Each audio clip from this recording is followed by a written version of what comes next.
We're 15. Time to grow up? Never. Roy's Row Rut brings out both the bucks and Lord Lupton's sweet tooth. While it's the buttolo call that attracts the deer, you can easily decoy Roy with M&Ms. I'll have the blue one.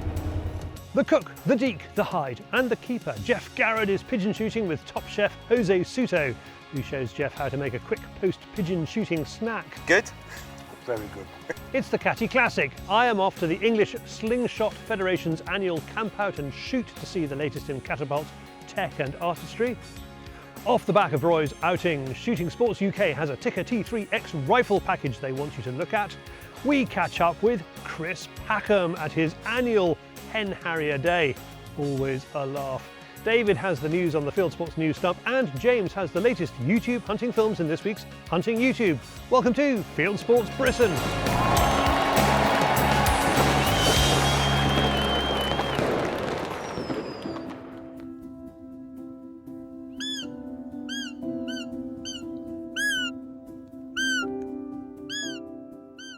The row rut can be as unpredictable as the weather. Sometimes the heat is on, other times the squeak of the buttolo call, mimicking the call of a row kid, is just a distraction from an evening's feed. Roy is impatient to get on, as torrential rain and localised flooding delayed David. They're burning daylight. It's definitely evening now. I did actually invite you out this afternoon. I invited you out this afternoon, but David, in his, well, I don't know what that is. Executive saloon. Really? Executive? I think you're overstating. No, yes, in your little car. Couldn't make it through the roads, could you, David? No, it was a little bit flooded and he didn't want to go through the puddles. So we are now an hour and a half late starting. I did turn up here and yes, we did have a little bit of rain, but there were bucks rutting everywhere. Literally 200 yards behind where David is at the moment. There was a fantastic buck. It would have been. Rain. I can hear thunder in the distance. There is thunder in the distance, and that is just the precursor of what is about to come. And now it's about to pee down again. If you got here on time, we could have shot two bucks, and we could have been having tea and tiffin by now. But no. So it's time to don the hat because I do not want a wet bald head. And are you going to jump in, and we'll go and see if we can find something. The first call catches the attention of a doe and buck. The doe is limping badly, so what do you do?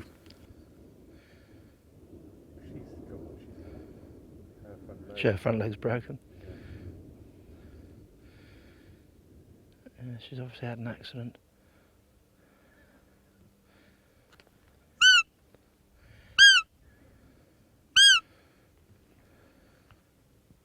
That's a difficult call actually with her because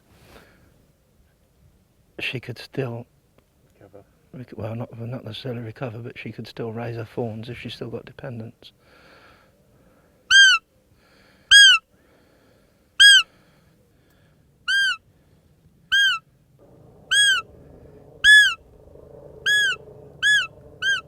It is a hard one with a broken leg like that. She's obviously been hit by a car or something's happened. But her body condition looks okay. I'm inclined, looking at her, that she's probably a yearling doe, but I'm not 100%. So we'll leave her for now. I'll come back in a couple of days down here and have a closer look at her and see how she's doing. But that buck, again, looking at him, he's still quite young. Well, he's young middle age. We'll leave him for another year or two. I think he's got a little bit of development to go yet. So nice buck, nice start.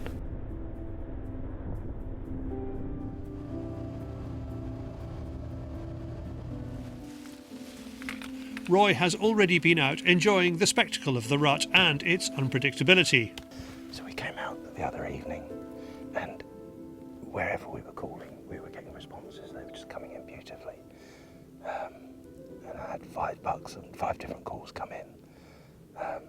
Went out the next night, conditions seemingly the same. And we were spotting bucks and just absolutely nothing, pretty much like that boy there. Just he obviously stood up and came out, but no interest in really sort of chasing or coming on. So, but again, this is the thing with the rut, it can just turn on and turn off. So I'm hoping it's going to turn on.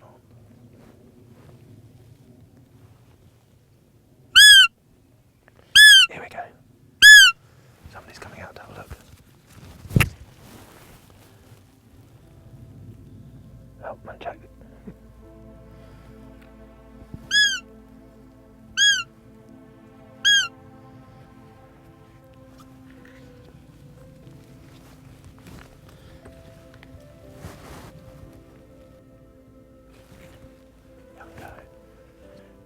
David's got some sweeties for me in the car as way of penance for being late.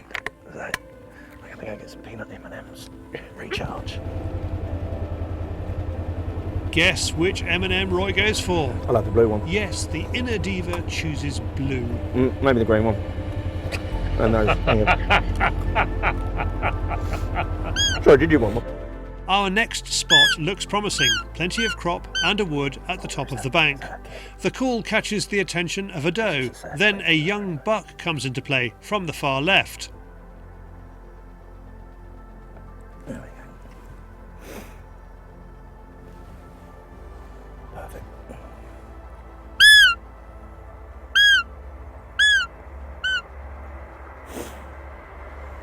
So we were concentrating on the doe coming in with our kids, and then the buck just appeared over the horizon, came from that backwood.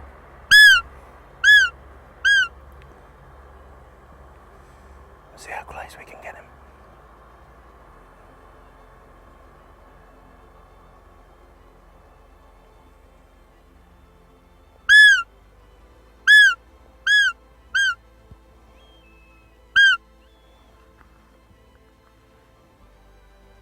Stay still.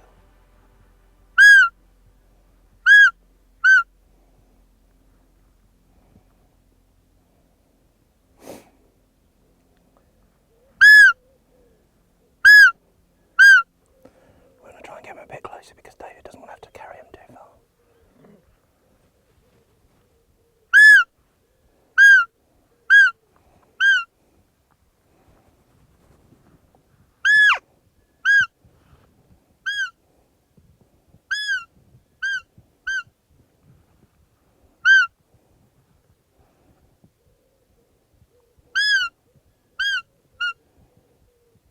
He can smell your aftershave, David.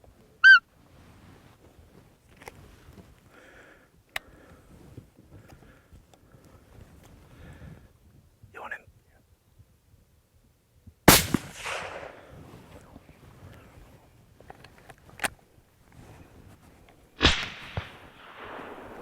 It's always tricky because they're not necessarily going to come from where you think they're going to come from. So if we'd just speedily gone through here, which we are going a bit quick really, we could have potentially lost him. Yeah, we could have turned and started coming back in. It was only where that doe was in play, and I was just having a look and seeing what she was doing and seeing if there was anything interested in her. And then obviously he appeared and came all the way in there. So, yeah. Nice little result. Now we've just got to find some more. Before heading to the other side of the farm, Roy explains why his Tikka T3X works for him and the stalking that he enjoys. How long have you had that Tikka now?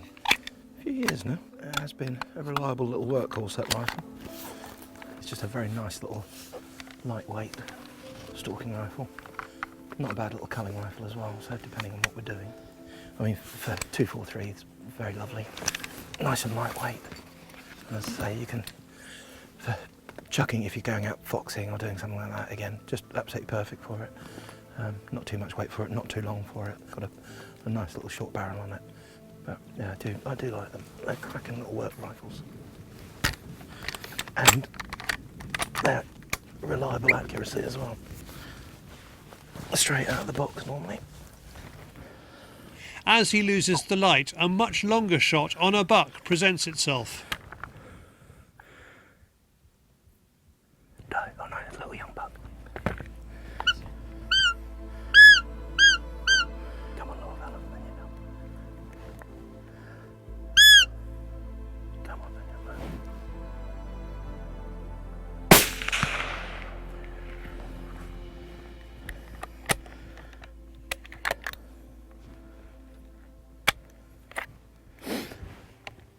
I think he'd just been chased off by that bigger buck, which is why he didn't want to come up. He was just sort of circling around, but didn't want to commit to come back up here because he knew the big boys were out in the field. So, but yeah, that couldn't have worked out any better. So where were you holding it? If you were, I mean, we've done an animal that's probably 80, 90 yards. and you got one that's well over 200. I mean, with the 243, they are fairly flat. I think that was just on or just over 250. Normally zero, about an inch high at 100. So yeah, with that I just brought it up an inch or two above my normal aiming spot. So that was absolutely spot on for that range. The postman has delivered once again, powered by blue M&Ms, Tikka rifles and Sacco ammo. For more information about the Tikka T3X in all its calibers and configurations, go to sacco.global/Tikka. Thank you, Roy. Now, what's in this week's Field Sports Extra? Our favourite BBC TV presenter, a chef in a hide, and Jaff Jefferson says I should have been here last week, which I hear a lot. I mentioned the curse. Shouldn't have done it. Shouldn't have done it. Plus, prize next week is a custom-made catapult.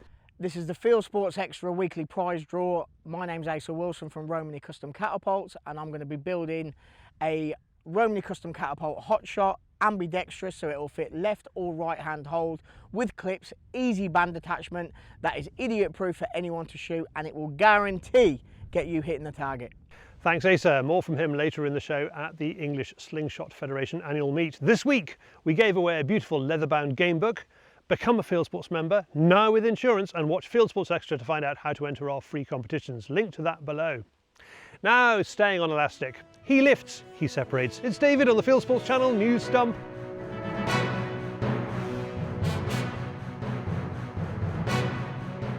This is Field Sports Channel News. Chris Packham really doesn't like UK bank Barclays. The BBC TV presenter made his feelings known at a recent animal rights demo, while Justice's Hen Harrier Day, now widened out to include Just Stop Oil and Extinction Rebellion, saw Wild Justice founders take to the stage to make their usual call for an end to grouse shooting.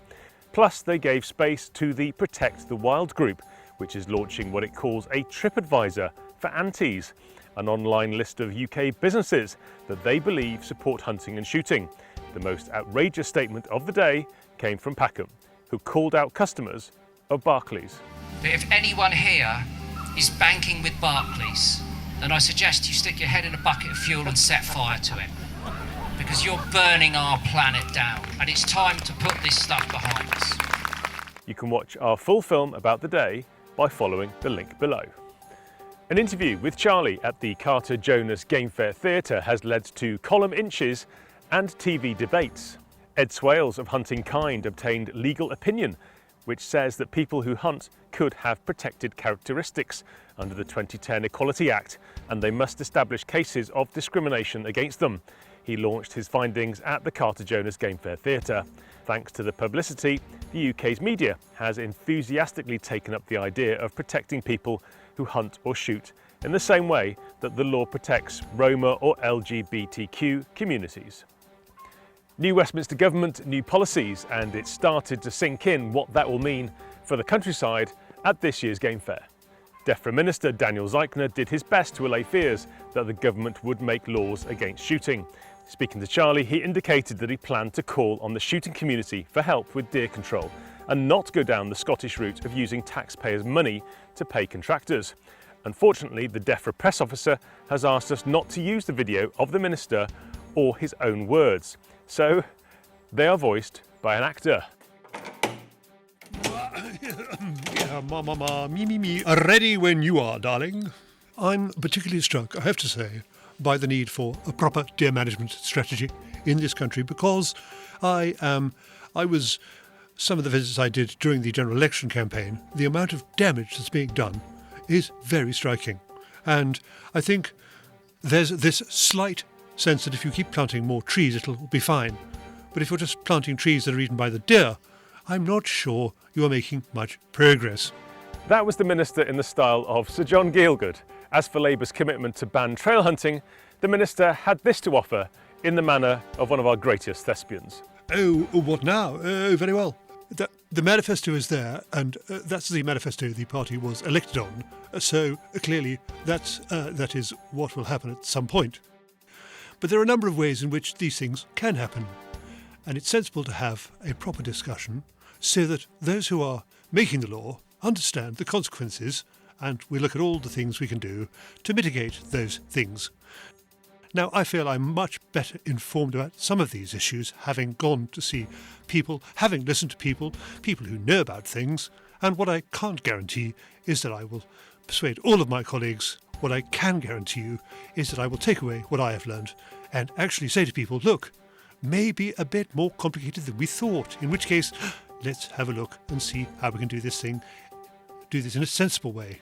Because conservation and protecting our environment, that's what people here want to do. If you want to hear what Daniel actually sounds like, he is a regular on the Fieldsports Channel podcast. Until recently, he was a DEFRA minister. Now Conservative DEFRA shadow, Steve Barclay, is asking Daniel Zeichner to get off the fence. Barclay, whom Zeichner replaced after the 2024 election, believes Labour is taking too long to announce its plans relating to the countryside. He's also concerned that Zeichner has told observers that even as a minister, he can't do much to stop the parliamentary party bringing in legislation which is anti-hunting and shooting. Steve Barclay is played by himself in this clip, which was recorded while talking to Charlie at the game fair. But that just doesn't wash, does it? You can't wait 14 years to be a minister and then say, it's my party, but it's nothing to do with me. And so that's where we've got to see beneath the generic headlines. I think there's so many areas of uncertainty, and I do think it's reasonable after 14 years of time to prepare, now that they're in government. They didn't do that in the area you'd expect them to, the manifesto. They didn't do it in the next area you'd expect them to, the King's Speech, which sets out the government's priorities. And I think, businesses need to be able to make decisions. People need to be able to plan for their future. And I think it's important, therefore, to be able to say to the dairy farmer, if you're going to end badger culling, on what date? If you're going to change land use, in what way? If you're going to change inheritance tax, are you going to tell us when and in what way? What are the thresholds that apply? You can see Steve Barclay's interview in full in this week's podcast by clicking on the link below. New Zealand's hunters have embarked on their annual goat cull as part of a nationwide competition. Goats like these are officially designated as a nuisance species all over the islands and cause millions of dollars worth of damage. The New Zealand government has endorsed the event, which has prize categories including Got Your Goat and Great Goat Roundup. The New Zealand Deer Stalkers Association run the competition, which also gives prizes to Best Junior. Last year's event saw 10,134 goats shot. The competition runs from August to November, and thanks to Nigel Gavin for the story. Britain's shooting success at the 2024 Olympic Games came at a cost of over £3 million per medal. Nathan Hales's gold and the silver won by Amber Rutter in Paris gave Team GB their best return in shooting sports since the Sydney Games in 2000. The team are part funded by UK Athletics and the National Lottery, which supported 6 athletes and coaching staff representing the UK to the tune of £6.2 million. It shows shooting's recovery from their disastrous return in the Beijing Games in 2008, when its £1.5 million budget was cut, leaving the sport in crisis before the London Games. Peter Wilson's 2012 gold medal for double trap is widely thought to have saved the sport from further cuts. British shooting is now hoping for more support to grow the sport before the next Games in Los Angeles. Heavily funded events such as sailing and boxing could face funding cuts after their medal struggles in France. Salmon anglers fishing some of Scotland's most famous rivers have been told by government they'll no longer be able to take fish home for the table. The new rules will be imposed next year and will affect 117 of Scotland's finest salmon rivers, which draw anglers from all over the world. The ruling's been introduced to address a population crisis, which saw just 34,477 fish caught in 2023. In 2010, there were over 110,000. Factors including barriers to fish migration, climate change, pollution and disease caused by fish farming practices are blamed for the demise of the fish. The fish are now regarded as endangered. Safe catch and release is already practiced on a voluntary basis on many Scottish rivers. One of the worst firearms licensing backlogs in the UK has been cleared. BASC worked alongside police in Cumbria to clear almost 1,800 applicants for firearms certificates. BASC's head of firearms, Martin Parker, worked with senior officers in the region to reduce waiting times. Cumbria Police say non-complex applications should now be processed in around 17 weeks. And finally, fishermen in Cyprus are being offered extra support to help cull a population of poisonous invaders. For the past 10 years, a venomous species of pufferfish called the silver-cheeked toadfish has been caught in massive numbers in the Mediterranean and the Black Sea. Experts believe they've managed to find their way into Europe via the Suez Canal. Fish are highly poisonous and also carry a savage bite. Now the Cypriot government have increased payments to encourage fishermen to target and remove the puffers, which are known as rabbitfish. Those caught are destroyed at a biosecure facility. They're highly prized in Asian cuisine, but can only be prepared by expert chefs who know how to remove potentially deadly toxins from their internal organs. Thanks to Matt Budd for the video clips and expert advice on preparation. But I reckon this is probably one to avoid with the mushy peas and curry sauce on a Friday night. You are now up to date with Fieldsports Channel News. Stalking the stories, fishing for facts.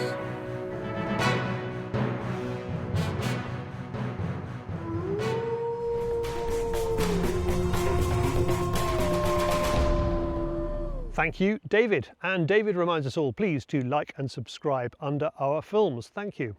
Now, the Landig Game Chiller we featured a couple of weeks ago is still raffling away on the Givergy website.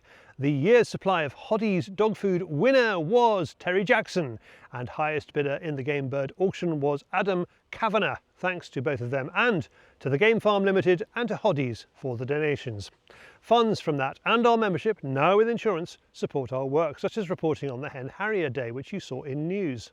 Links below. Next, Geoff Garrod is pigeon shooting with José Souto. You've only got, what, five pigeons in? Five. Is that it? That's it, that's the pattern.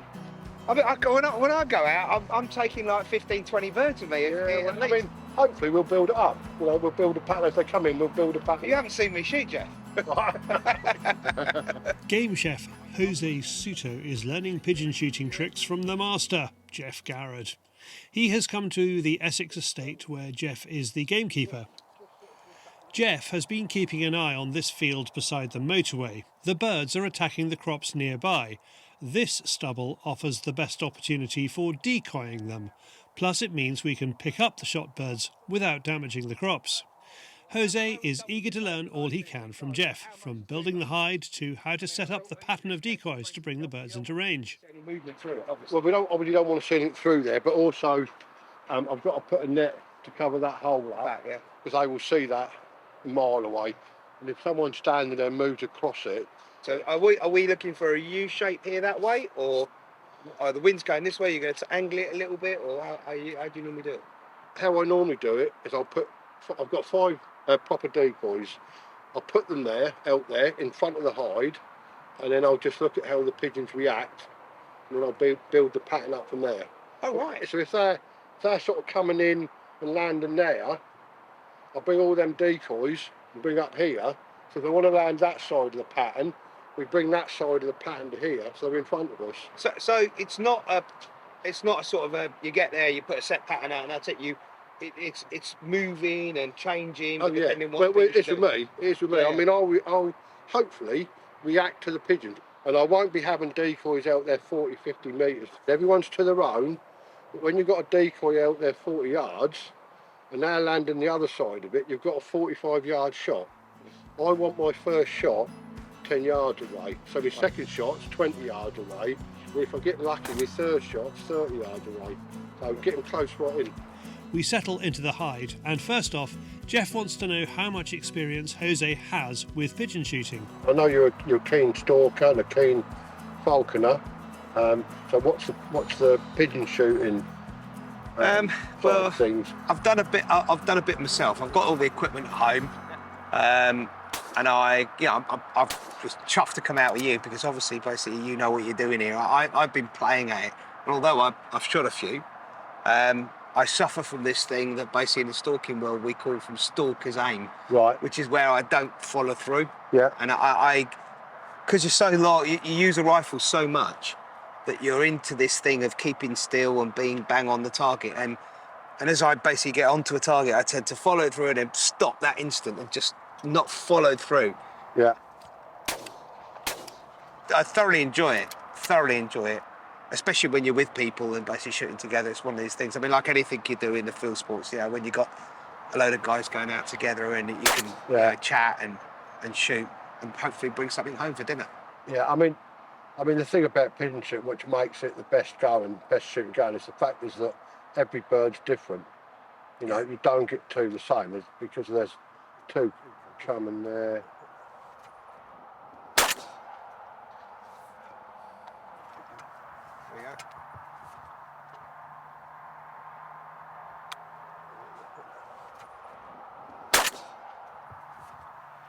You know, I sort of grew up the old-fashioned way with my dad in a hide with rubber decoys. You know, there was no such thing as a flapper or water. You know, so it's a case of just carrying on that, really. So, but everyone's to their own. Yeah. You know, and if that's what people use, then that's great. And if you've got people, you know, like pigeon shooters that can only go on a Saturday, and maybe limited to where they can go, they want everything they can to get a few shots. You know.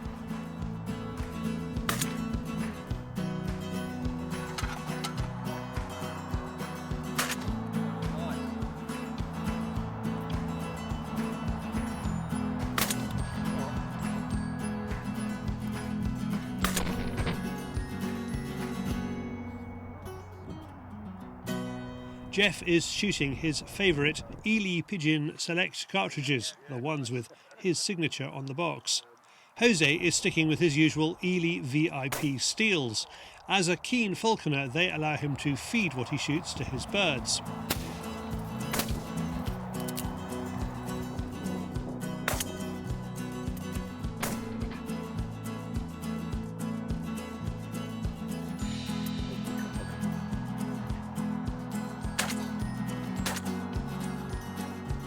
The pigeons aren't decoying all that well, but we are beginning to build a bag.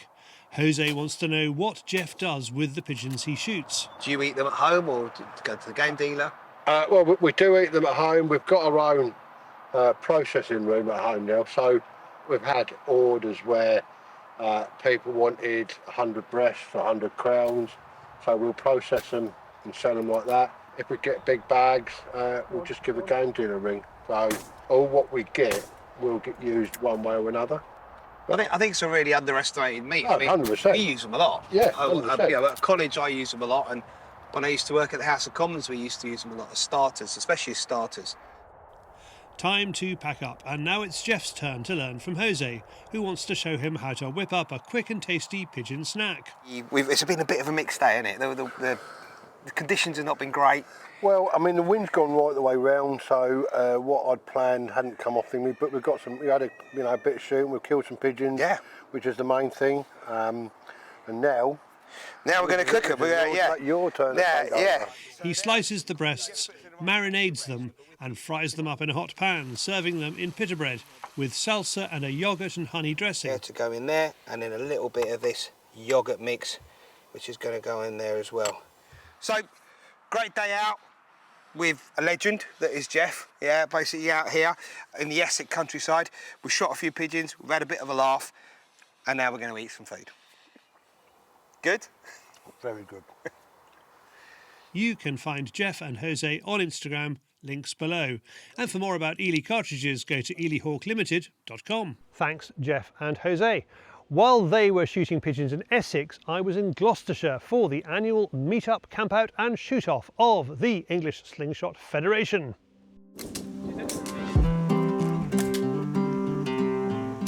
The England Slingshot Federation Championship is a friendly meet-up and camp-out on a farm next to the River Severn in Gloucestershire. The competition is on a tough course centred around a pond. Organiser Keith Dighton shows me around.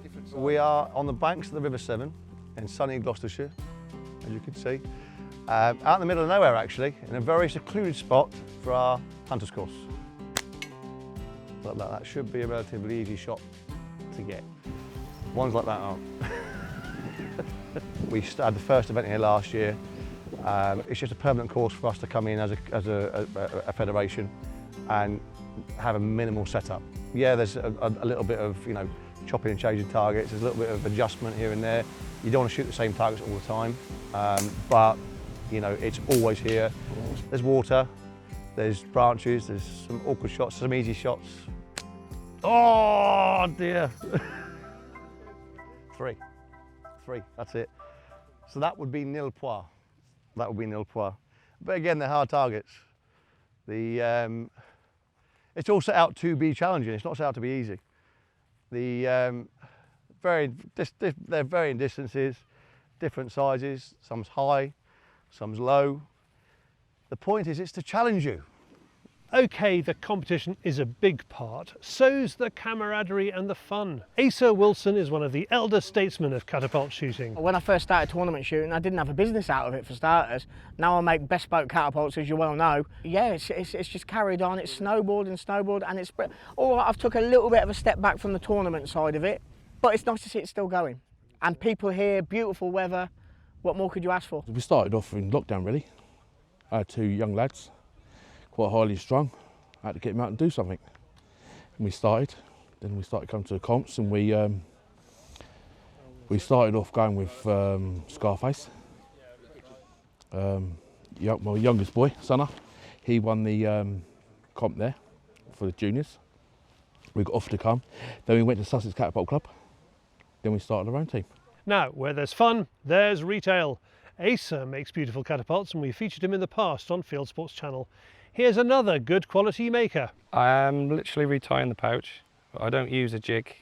I just use literally, it's basically a snare, and it just wraps over itself, and that's it. That's tied. That is Kironite. Two different forms of Kironite. You got white and red. You got black pearlized Kironite at the bottom, a matching bead. It was just something really that I made for myself to fit my hand. I started making when I was 12. I'm 32 now, so it's 20 years. So you get better over time, obviously. Started off as a young kid, as you do, sort of a bit of an interest, and it's just developed into something that's almost a second business. You've got to use them. As nice as they are, they can be as pretty as they want. You've still got to be able to use it. It's got to be functional. And you can find GW Slingshots on Facebook. Back to Keith, who has no doubt about the importance of this competition. People want this trophy. Whoever wins this event will be crowned the ESF 2024 Hunting Champion, and it is the one to win. 50 metres, and that is a 50mm target. It's quite small. Like I said, last year only 3 people hit it, and yeah, I'll try. I don't even know if my bands get there, but I'll try. Ooh. I told you, didn't I? There you go, story of my life. If you'd like to get involved and to find out how the competition went, there are links to the England Slingshot Federation below. Thanks all who took part in that. Now, as you may have noticed from the top of the show, it's our birthday.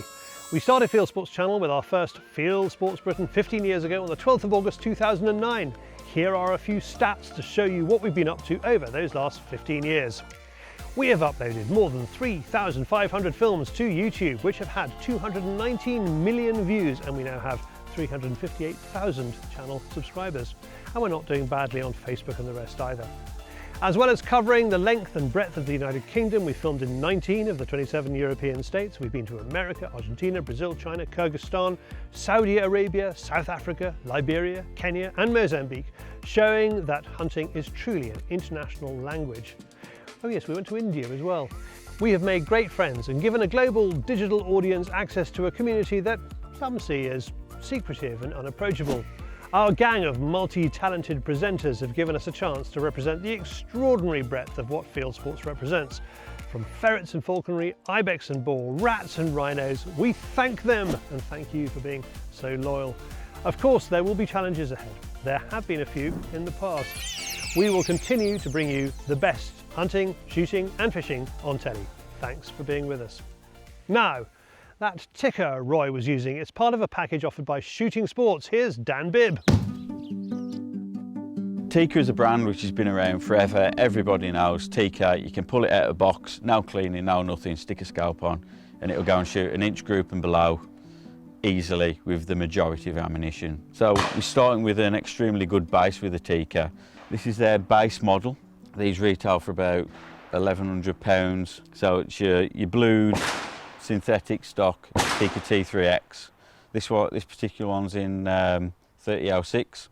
Starting with such a good rifle, when you start then adding on brands like Stallon and Boris, Steiner, Zeiss, they really then start becoming exceptional rifles, not just a price point rifle. This, what we can see here, is a typical package that we'd set up. I'll explain to where you can save money if you need to as well.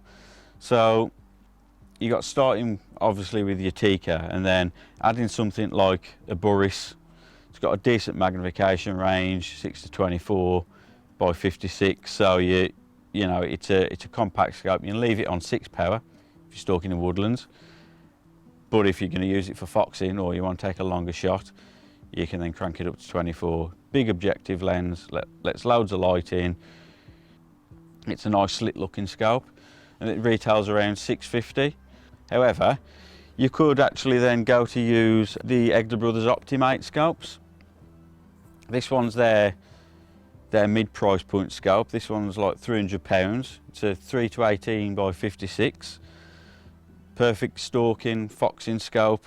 That is something that it wouldn't be a compromise, but it's definitely a lower price point where if the customer wants to save, instantly start saving money, but still a usable quality item, you know, that's where you could go.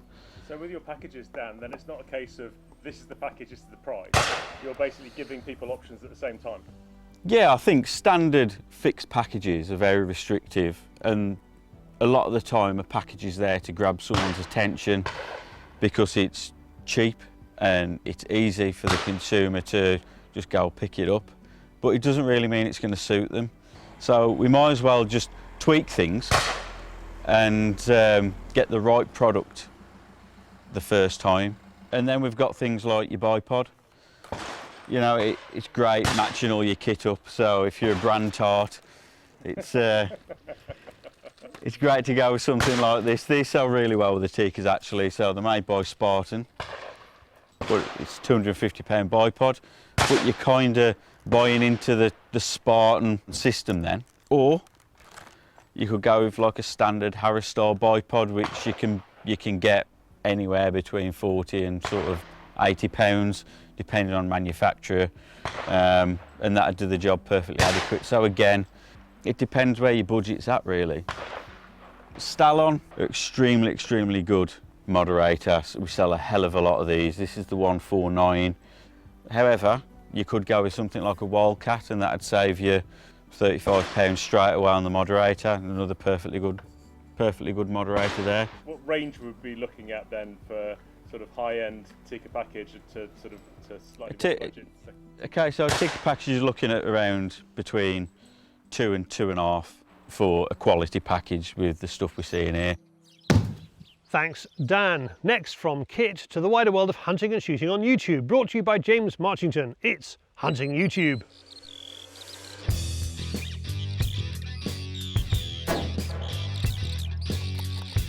This is Hunting YouTube, which aims to show the latest and best hunting and shooting videos that YouTube has to offer. Here's what I've picked for you this week. First up, here's an action-packed video from Keith Warren, who calls this his ultimate African hunt compilation. It's the highlights of a 16-day safari. 25 animals shot with a variety of guns, from an airgun to a .50 caliber rifle. Next, bow hunting from Eastman's Beyond the Grid channel. Dan Pickar encounters grizzlies and wolves as he hunts the backcountry and calls in a big bull elk so close he can almost touch it. Over to Texas, and the 4Ws Outdoors channel is out after dark, hunting a big feral hog with thermal. They approach the shot pig warily with a pistol, and a good job too. More boar, this time in the UK's Forest of Dean. They're trying some ingenious ideas for controlling the pigs, including shooting them with a Ruger 1022 rimfire loaded with subsonics and a long net type trap. Next to New Zealand, where Joe and Jamie from the Mountain Project are hunting tahr in some very unforgiving country and struggling to recover one with a makeshift rope. Squirrel hunting, and where we might use a sub 12 foot-pound air rifle, these guys in the States pick a military-style 12-bore semi-auto with a box magazine, which doubles up as a home defense gun. Roebucks, and James Crowther is out in the rut. He's done very little calling before, but succeeds in calling in and shooting a buck, although unfortunately he forgets to switch on the trigger cam. And finally, last week I featured knife maker Alan Johnson chatting about wildfowling jackets. This week he heads outside to try out a new scope and manages to shoot a fox that's very shy of IR light. That's it for this week. I've put all these films into a playlist for you. Click on the eye symbol top right or check this film's description. If you have a YouTube film you'd like us to pop into the weekly top 8, email me the link, jamesm@fieldsportschannel.tv. And that's it for this week. If you haven't done so already, please whiz over to our website. You can click to like us there on Facebook and on Instagram. You can follow us on Twitter, subscribe to us on YouTube, pop your email address into our register page and we'll contact you about this show. Fieldsports Britain, it's at 7 PM UK time every Wednesday. And this has been Fieldsports Britain. Good hunting, good shooting, good fishing, and goodbye.